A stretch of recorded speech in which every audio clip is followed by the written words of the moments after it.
I think the consistency of building off really not only the last game against Brooklyn, but I think the last several games.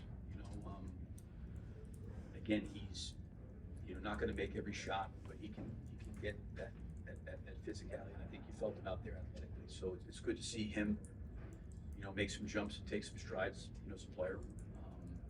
And I would say, as much as we've talked to him, showed him film, I think that he's been the one internally that's really, I think, kind of trying to bring it out in himself. It's good to see him be able to do that. Yeah, because that's what really stood out to me with what you said in New York last night, where you said, like, we don't have him in a box where all he wants to do is pass and play defense.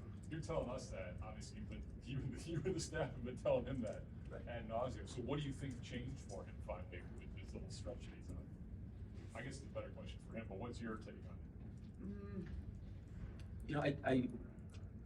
He's probably a way better guy to ask than myself. He's very transparent and open guy. It's always been about the team. It's always been about winning, and will do whatever he can do. But I think that this is, in a lot of ways, really new for him. And what I mean by that is, listen, he played 1 year in college, and he came off the bench, and now the next year, COVID year, no summer league, no training camp. He's guarding some of the best players in the league. And last year he breaks his wrist. And I get everybody wants to see this progression, but in fairness to him, he just hasn't had a normal, 2 year, NBA schedule like a lot of guys have had. And it's taken him some time. And I think every player develops and evolves at different rates and different speeds. He's extremely young. He's obviously very gifted and talented.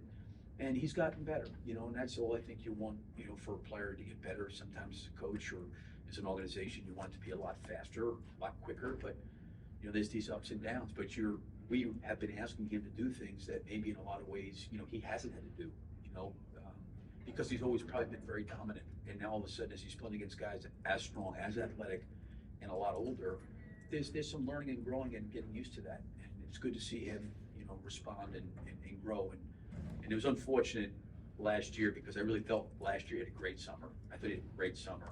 Another good summer this summer, but the broken hand and 7 months being missed, I mean, it really threw off, what he had kind of built up leading into training camp. What do you like most about